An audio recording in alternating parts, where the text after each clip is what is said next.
Hello, my name is Clara Heberling, and I am a McConnell Scholar at the University of Louisville. As part of our programming this year, the McConnell Center has introduced Book Bits, short segments explaining why we should read famous books in American history. Today, Dr. Natalie Taylor is here to tell us why we should read Democracy by Henry Adams.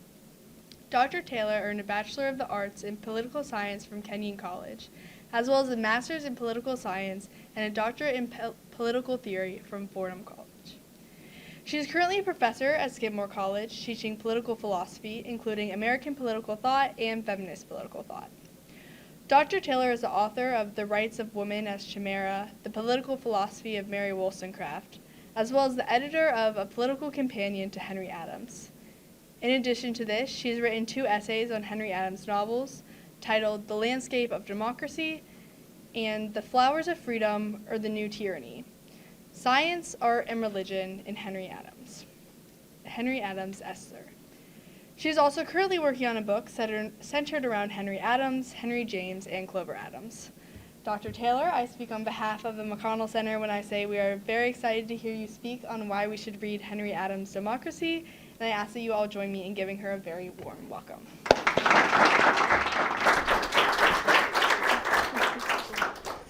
Thank you, Clara, and thank you all for welcoming me back to the McConnell Center. I'm delighted to be here today and to talk with you about Henry Adams, and in particular the novel Democracy.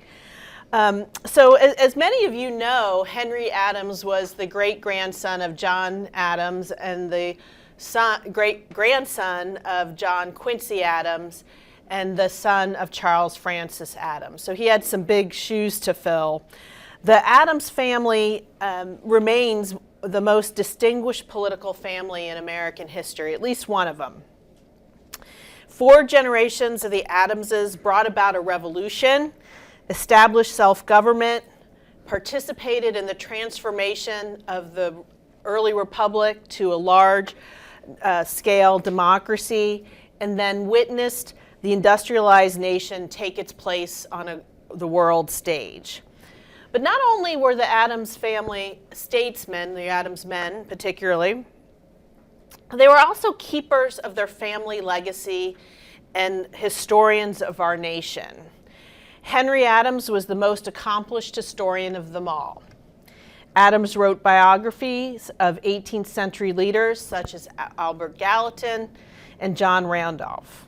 He also wrote the 9-volume History of the United States during the administrations of Thomas Jefferson and James Madison. Historian Gary Wills called the history the nonfiction masterpiece of 19th century America. As the American Republic gave way to large, sprawling democracy, the ambitions of politicians replaced the virtue of statesmen, and Adams saw that reform was necessary. Maybe Adams thought his biographies and histories could inspire that reform. So I follow some other scholars who note that Adams' works are those histories are works of Republican historiography. Historians are among, as they note, the most important sentinels of the Republic. So the idea being that in writing biography, you can lead reform by recalling men who had prevailed against corruption, right? Hold up statesmen as an example, virtue as an example, and then current leaders would follow form. And in this respect, biography is sort of similar to a portrait, right? We both, one of Henry James's, to refer back to my other interest that Clara told you about, one of his biographers note that portraits give us an appearance of life, right? They tell us a little bit about the person, give life and personality to the person. And so biographies and portraits do those things. And so it was as Henry Adams is at work as a sentinel of the Republic, right, penning these biographies, penning the history in which he can hold up the virtue of these statesmen, that he also wrote the novel of Democracy. And as some of you know who are in Dr. Gregg's class, it's about a bored New York socialite who decides to spend this Winter in Washington. It's a romance. So it's not long before she finds herself in this very charming 19th century phrase, a flirtation with a senator, the leading senator of the day. And so Adams published this romance of sorts anonymously. It was received by Washington as a satire of the contemporary day's politics, and Adams delighted in the speculation of who would have wrote it. He was a little bit mischievous in that way. It was rather perceived as being somewhat biting account of Washington society. Adams was certainly a contender as the author. People speculated it was him, but others thought it was more likely that Adams' wife had written the novel because she had a sharper tongue and everyone knew it. So why should we read Democracy? A satire that Adams seemingly wrote on a lark. And so I would start by saying that this is not a fair characterization of the novel. In fact, I find it a serious work and perhaps has more impact or influence than the 9-volume history of the United States during the Jefferson and Adams and Madison administrations. And I think that Adams always knew that that would be the way in which he would leave his mark on his country in his writings. Upon his graduation from Harvard College in 1858, Henry Adams declared that he was not going to pursue what he referred to as the family go-kart. Instead, he was going to lead a quiet and literary life. And indeed, he never held public office.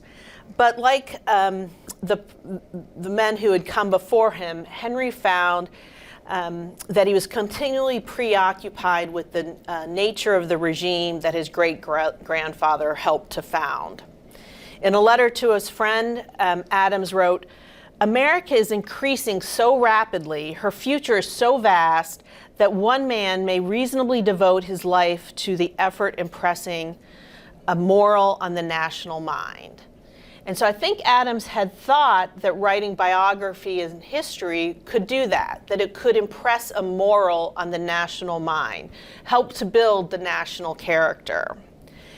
And so he wanted to offer portraits of statesmen for other people to emulate. But even as he's doing that, Adams turns to the novel because he can't quite believe that the biographies, these portraits of statesmen, could impress a moral on the national mind. The nation had gone through such transformation that the portrait couldn't capture the forces that were at work. And so he decided to try his hand at writing a landscape in the form of a novel. And so landscape rather than portraiture would be better at bringing about the character of American democracy and bringing about reform. Landscapes take a broader view of the environment, give us the atmosphere at work, and it also has the potential of including a greater number of people, right, depending on the artist. And so it would better capture the spirit of the time and the larger truths about democracy that Adams wanted the American public to be thinking about. So what I want to do with the rest of my time in talking about Henry Adams is tell you a little bit more about Henry Adams's biography, and then introduce the plot to you, say a little bit more than the kind of watered down, cynical version of it. And then talk with you about these darker and lighter shades of American democracy that shows up in Adams's landscapes in the novel. So I've already mentioned that Adams graduated from college in 1858. He was born in 1838. His early life was divided between Boston, Massachusetts, and Quincy. And today Quincy is really a kind of suburb, I guess, of Boston, but at the time it was somewhat of a distance. He spent the Civil War years in London as his father's private secretary. So even at this moment, it's not clear that Adams won't be following in the footsteps of his forebears and running for office and maybe aspiring to the presidency. This is exactly the kind of training that John Quincy Adams had had and that Charles Francis had had as well. When Adams returned to the United States in the 1860s, he spent a few years in Washington, it was the late 1860s, as a journalist, and probably hoping for a political appointment.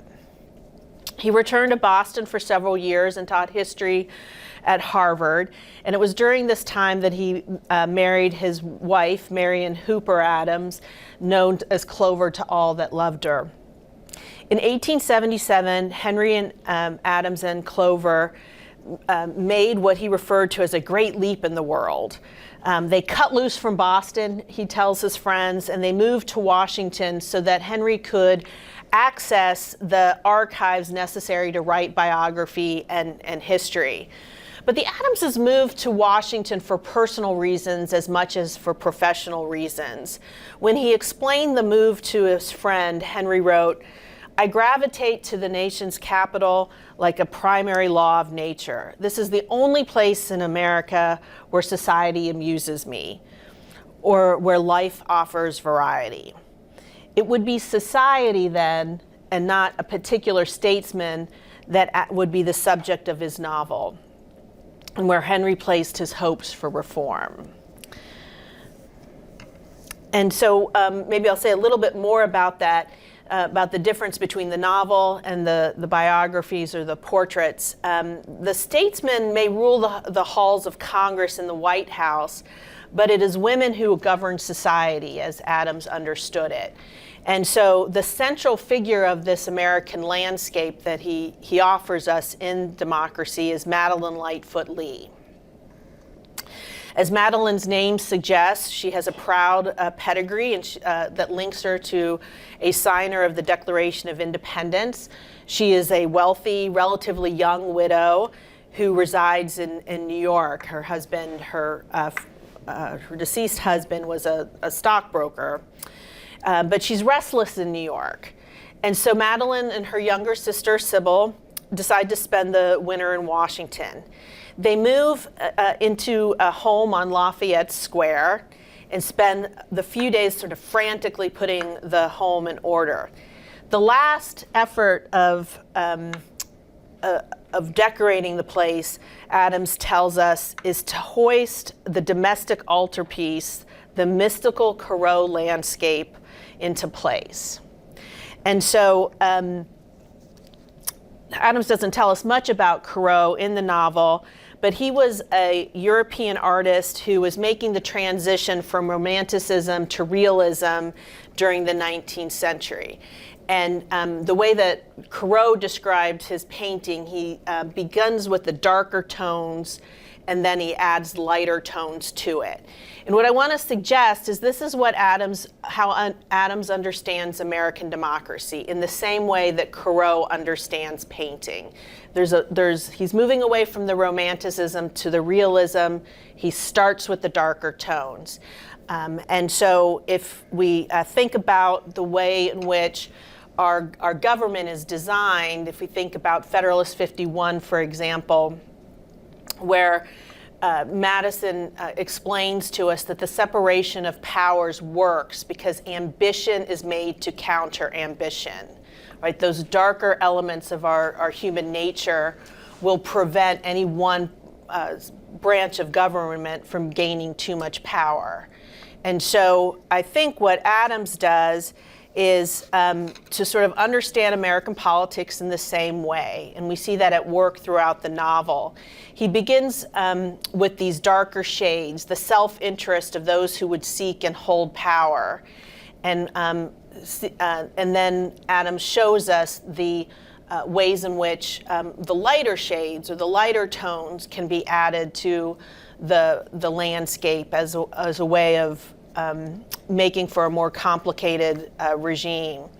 And so they put this piece over the mantle and they kind of collapse. They are tired from all the work they've had to do to get this place into shape. And they look out over to Lafayette Square, and what do they see? But they see the statue of Andrew Jackson. And Jackson's shadow has loomed large over the Adams family and American politics in today, and there's renewed interest, I think, in Andrew Jackson. He was the Democratic nemesis of Henry's grandfather, John Quincy Adams. He was also our president who introduced the spoils system into American politics. And so he introduces the darker shades of corruption into the American political landscape following the Civil War. Madeline's motives for moving to Washington were mixed. So she too is got these darker shades and lighter shades of human nature. In some respects, she was a realist. Adams tells us when she moved to Washington, she wished to see the clash of interests of 40 millions of people and a whole country centering at Washington, guided, constrained, controlled, unrestrained. He goes on to say the tremendous forces of government and the machine of society at work. What she wanted was power. So she moves to Washington simply because she wants power, and she thinks that's a better place to find it than New York. So she, as I said, has these darker shades or tones to her human nature as well. But she also has a more idealist aspiration for moving to Washington. She's bored in New York and not interested in Boston because, as she says, the people grow 6 inches high and then they stop. She says, why will not somebody grow to be a tree and to cast a shadow? So she's looking for someone to look up to. She's looking for someone who's going to have reach and interest and influence. Soon after their arrival in Washington, Madeline made it a habit to go to visit the Senate gallery. Perhaps she'll find a statesman who would cast a shadow there. And in fact, she does. It's not long before she meets Senator Silas P. Radcliffe. He's known as the Prairie Giant of Peonia. And Adams describes him as a great ponderous man, over 6 feet high, very senatorial and dignified, with a large head and rather good features. Madeline notices a certain resemblance even to Daniel Webster, which would have been well known at the time as an orator. And before long, Silas Radcliffe is one of Madeline's regular guests at her home on Sunday evenings. Foreign dignitaries, members of Congress, a Southern lawyer, and even a historian comprise Madeline's new circle of friends. It is in her parlor that the darker and lighter shades of Crow's landscape that Madeline and her friends debate the light and dark values of American democracy. Madeline does have a democratic streak to her. One evening, a young Italian diplomat wonders if society exists in America, and Madeline's quick defense of Americans against the pretensions of Europeans echoes Henry's sense that beyond the square, beyond Lafayette Square where they live, that's where the real America lies. Madeline says, society in America? Indeed, there is society in America. It means all honest, kindly-mannered, pleasant-voiced women and all good, brave, unassuming men between the Atlantic and the Pacific. Each of these has a free pass, or not, as he may use it to his fancy. Madeline believes in the fundamental decency of the people, even as she learns about the corruption of their representatives. And so she is sort of watching and getting the lesson in politics that she wants, while she has this idealist belief and maybe this belief of the fundamental decency of people. And so she's struggling, she's confused, and she says at one point, she blurts out, both cannot be right. Both accounts of American democracy can't be right. She says, I must know whether America is right or wrong. And so that a large part of what democracy is about is Madeline and Henry Adams readers trying to understand if democracy is right or wrong.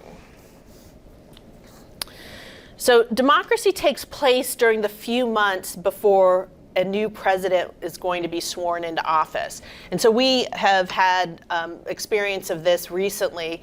We'll think back to January when there was a lot of speculation about who was going to receive nominations for cabinet positions, and then we hear a name being announced, and then all of a sudden we see on the news that person being kind of shuttled through the Senate and meeting all the senators who had the power to confirm. And Adams loved that moment in American politics. He referred to it as the dance of democracy. And it's this moment that he writes about. He paints a pretty dark picture of Washington during that time. He writes that it's this moment when the two white sepulchres at either end of the avenue, so he's referring to the White House at one end of Pennsylvania Avenue and at the Congress at the other end. He says it's at this moment that these two buildings reek with thick atmosphere of bargain and sale. Wealth, office, power are at auction. Who intrigues with the most skill? Who has done the dirtiest, the meanest, the darkest, and the most political work? Well, he shall have the reward. So, seems a little bit beyond realist. Given the atmosphere that is reek with sale and corruption, Madeline and her friends decide to seek relief from these darkest values of political life by making a short excursion to Mount Vernon. And in contrast, Adams describes a landscape that's very different than that along Pennsylvania Avenue. The landscape of Northern Virginia, he writes, is glowing with color. One is conscious of walking in an atmosphere that is warm, palpable, radiant with possibilities. And indeed, the nation that stretches beyond Mount Vernon does have great potential. The conversation naturally turns to the proprietor of Mount Vernon, a statesman associated with the lightest values of American polity, George Washington. The historian of the group articulates the admiration Americans hold for the father of their country. He says, "Was that not this man an abstract virtue? It is enough for us to know that he carried his rules of virtue down to pin's point, and that we ought, one and all, to be on our knees before his tomb." And so, of course, Senator Radcliffe has to, ruin it. He responds with much darker tones about American politics. He sort of waves off the historian and says, well, Washington stood outside of politics. The thing couldn't be done today. Only fools and theorists imagine that our society can be handled with gloves. One must make oneself a part of it. If virtue won't answer our purpose, we must use vice. Our opponents will put us out of office, and this was as true in Washington's day as it is now, and it will always be. There's another minor character who's really pretty charming. She's a young, flirtatious woman, and she seems to confirm what Radcliffe is saying, that the lightest values of politics can't be sustained. So as the group is making its way around the grounds, this character notices that the sundial is broken. And she explains that the sundial is broken because the light was too bright. She says, don't you see, they get soaked with sunshine, and so they can't hold a shadow. Soon after the party boards the boat, that takes them back to the city and to the darker tones of politics. So as Adam is giving us these two landscapes of democracy, one is very bright, so bright that it breaks the sundial. The other one is dark and cynical. And we as readers are left to wonder which one is right and which one is wrong, which account of American democracy is true. But I want to suggest to you that Senator Radcliffe, even he is not he is not impervious to Washington's influence or that bright light of the Mount Vernon's landscape. When he returns to his boarding house, he, like many senators of the day, rented a room in a boarding house. It was Spartan, it was slovenly, all of the things. When he returns there, he is kind of impatient with the office seekers and the other politicians that are gathered there.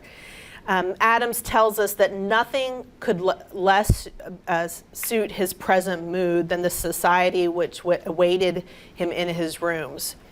And so it seems that Madeline, in the example of Washington, is having some influence on this cynical old Pole.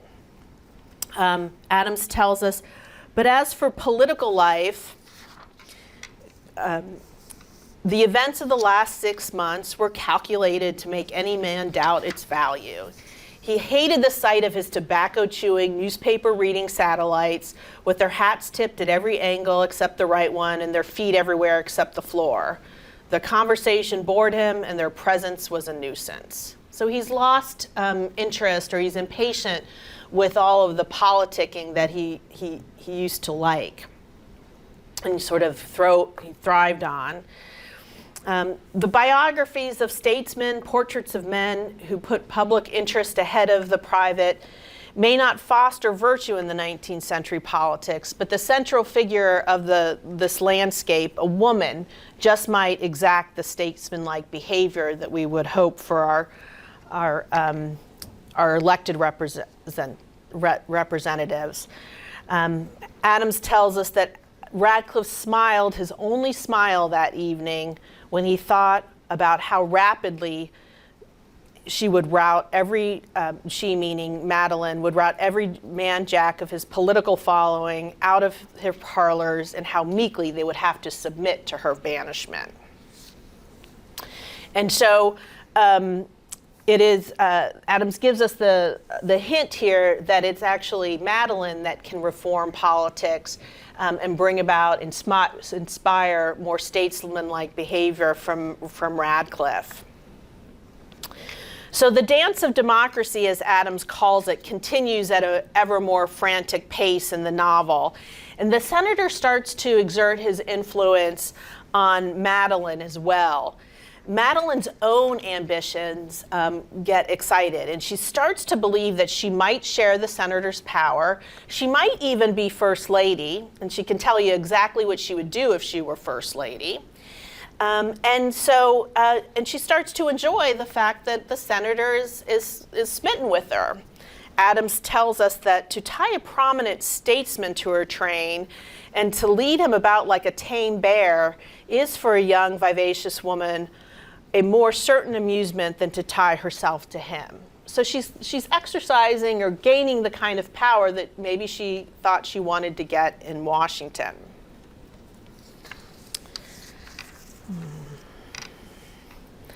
Part of the way in which Senator Radcliffe influences or pulls Madeline into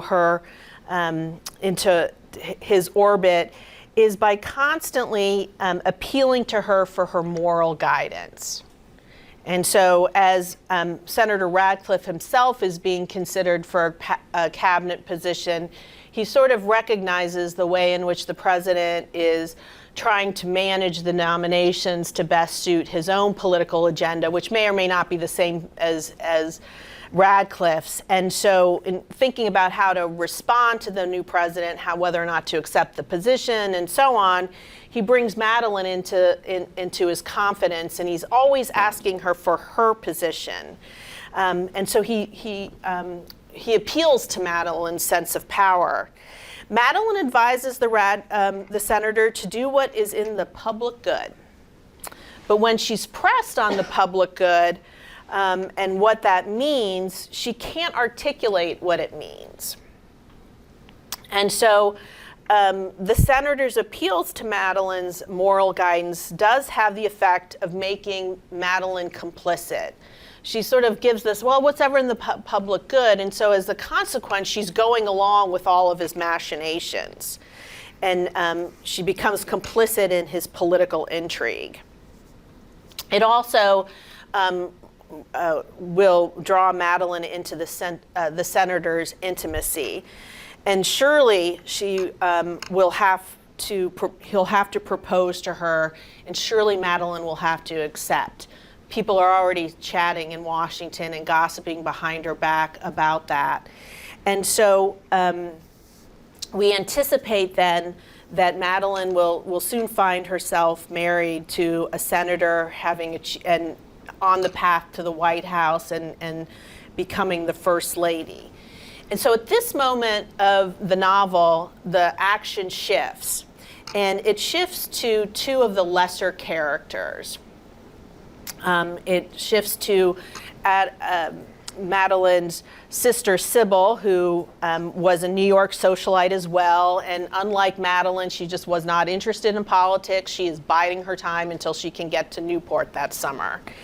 And she forms an alliance with Carrington, who is a defeated Confederate soldier out at the elbows, as Adams described her.